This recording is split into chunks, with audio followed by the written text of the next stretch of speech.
何老，我想给智库大院引荐一位编外人员。引进编外人员？对。何方神圣？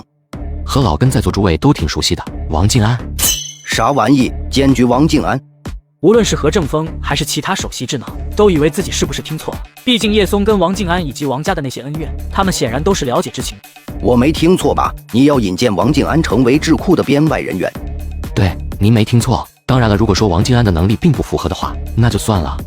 关于王静安的能力问题，我记得咱们之前就有跟你说过，论能力，王静安绝对是有的。可我想问的是，你为什么会引荐他？这是我对他的，算得上是某种承诺吧。我答应过他，只要智库那边认可他的能力，我就定然会想办法将他引荐进去。除此之外，后续我也不会去阻拦他在智库大院中的发展，不会给他使绊子。只要他的能力足够，我也绝不会去阻挠他在智库里头的晋升，即使有朝一日成为首席智囊都好。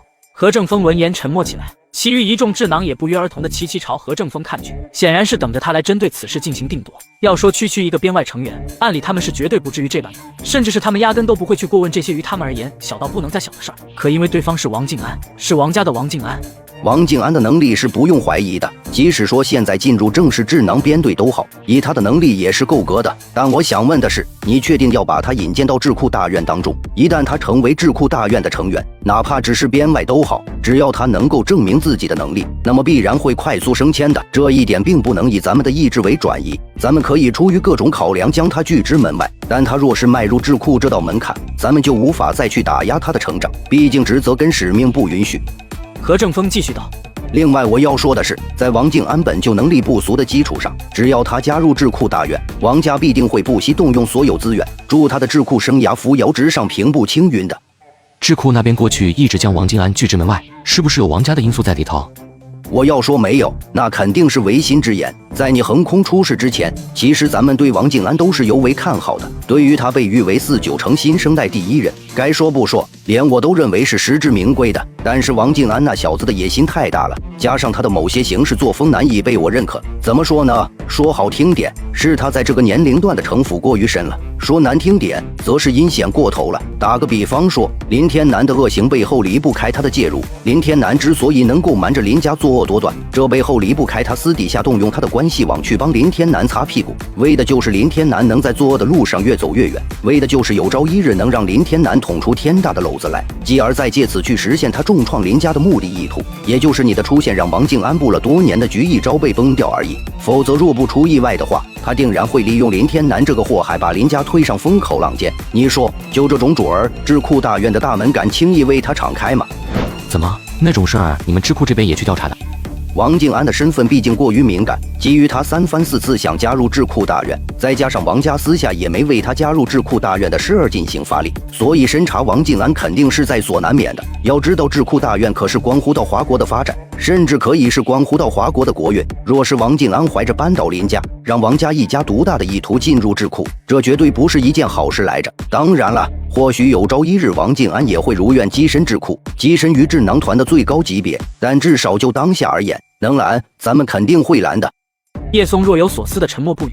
如果说不是我的出现让王静安的布局付之东流，在林天南的事情上，若是王静安想一举把林家推到风口浪尖上，你们会如何？何正风突然长长吐了一口气。这个问题我回答不了你，你就不担心养虎为患，就不担心有朝一日遭到反噬？为什么您老认为这是养虎而不是铸剑呢？叶松的回答让何正风猛地一怔。退一步来说，即便真是养虎，您老认为它又能会长出可以反噬我的獠牙吗？说句或许你会觉得我自大自狂的话，那就是我从来都没将他王静安视为对手，甚至是我都不认为他有资格成为我的对手。好，我会交代下去的。王静安将会进入智库大院下一期的编外人员名单中。多谢何老了。何正风不置可否地摇摇头。碍于叶松再一次拒绝了首席智囊团，尤其是何正风这位第一国士宁可罔顾争议都要破例抛出的橄榄枝，随着这一话茬的终止，大厅里的气氛也变得沉寂起来。可时间也不早了，要不咱们今天就到这，我先回去。喂，叶大少，回到山青了。刚进大门，你这是盯着飞机降落给我打的电话吧？傅一山昨晚已经到了，我将他安排在龙兴酒店，你看什么时候进行下一步？晚饭时间6点吧，叫上李海滨跟强子。行，那我就按这个时间通知王静安跟傅一山。你觉得我俩现在像什么？你以前可不敢这么跟我说话。面无表情中看不出有任何的情绪波动，殷毅脸上的漠然，仿佛无时无刻都在刻画着这位49城新生代第一人的孤傲。然而傅一山却是没去在意王静安的言语反应，犹如自顾自的在世道：“我觉得咱俩现在就像是两条丧家犬，王大少，你说是吗？”王静安的脸色变了，可也只是微微耸动便平静了下来。因为他的一句话，归入49城新生代第一人的王大少就待在了山青。同样的，因为他的一句话，我就得从魔都风尘仆仆的赶过来。更他娘操蛋的是，他竟然还把咱们晾在一边，让咱们干等。该说不说，过往我从未想过自己会有这么卑微且憋屈的一天，更没想过王大少也会如此这般。你究竟想说什么？我想说，我突然怀念过去了，怀念那个没人在我头上作威作福的过去了，怀念那个哪怕王大少虽顶着49城新生代第一人的头衔，但也会给我几分薄面，而不会越界踩入魔都往我头上骑的过去。相比起刚才那般犹如煽风点火般的调调，这回的傅一山已是做出慨叹状来。这段时日我一直都有在想，如果当初没有给王大少打那几通电话，也许我现在绝不会这么憋屈。没错，你可能不会憋屈，但一定会后悔。王大少，我很想问你一句，你究竟是哪一边的？你跟那家伙的恩怨在咱们的圈子里不是秘密，但你的所作所为，恕我说句不好听的话，是不是有点斯德哥尔摩了？你若是选择避其锋芒的选择隐忍，我或许能够理解，但你却对那家伙马首是瞻。如果说你不是出于卧薪尝胆，那我是真的无法理解。没去直面王静安说的那声你一定会后悔，傅一山说出了这番让自己一直都百思不得其解的话来。纵是说叶松曾有被深夜召入紫禁面圣的经历，即便说大概率连紫禁老总都很是青睐对方也罢，可别忘了，王静安不仅是实至名归的49城新生代第一人，更是王沧海的孙子，是王家的未来扛鼎之人。还有王大少，有个问题让我到现在都百思不得其解，在叶松上一次的魔都之行中，在我给你打电话进行试探打听时，你为什么再三让我别去招惹他？为什么要劝我朝他低头？以你跟他之间那些已经被摆到台面上的恩怨，你不是应该怂恿我去干他吗？不是应该让我跟他斗得个你死我活，好让你王大少隔岸观火，坐享渔翁之利吗？不用费解，我给你答案。如果你惹到他头上去，那我就得帮他善后。换而言之，就得由我来收拾你。似是不想再听傅一山的叨叨念，王静安话声清冷地说道。殊不知此言一出，傅一山的表情猛地僵住，瞬间宛如石化般。你说什么？没听清吗？那我就再重复一遍。如果你招惹上他，那么到头来大概率的由我来收拾你。这回听清楚了吗？挑眉看着眼前的魔都天字号大少，王静安冷声重复道：为什么是由你来对付我？还是说你真就彻底虚于他的手下，为他冲锋陷阵了？你说的没错。那你老王家跟林家的恩怨，林王之争结束了。仍是没有过多的情绪波动，王静安淡淡的给出说法来。如果不是因为湘江暗杀事件的幕后之人是叔叔王老三，如果不是叔叔王老三暗杀事件在外界看不到的背后所涌动起的波涛，王静安断然不会说出这些话来。但基于已经发生的事以及所造成的后果，王静安也不再去故作什么玄虚了，因为他很清楚，从今往后，王家在林家都得彻底把头低下，他王静安在叶松面前同样也得彻底把头低下。傅一山，你今天能坐在这儿，我相信在这之前你也没少找你爹打探各种关于叶松的信息，所以你犯不着在我面前扯那些什么如果要是。还是那句话，你不是他的对手，是跟你傅一山捆在一起都不是他的对手，这一点我相信时至今日你应该也意识到了，否则你今天也不会出现在这，不会被叶成英以叶松之名做出一通召唤就从魔都跑到山青来，并且被他晾在一旁也还憋屈的苦等干后。我说的对吗？王大少，如果你不是在耍我的话，那么就冲你先前说的那些，是跟你王家王老三昨天一早被相关部门给带走有关，对吧？没有进入王静安的话题节奏中，傅一山眯着双眼说出突然从脑海中冒出的思绪念头来。你说这么多，就是为了抛出这个问题？不，王大少别误会，我只是结合你说的那些突然想到这个问题而已，绝对不存在什么抛砖引玉。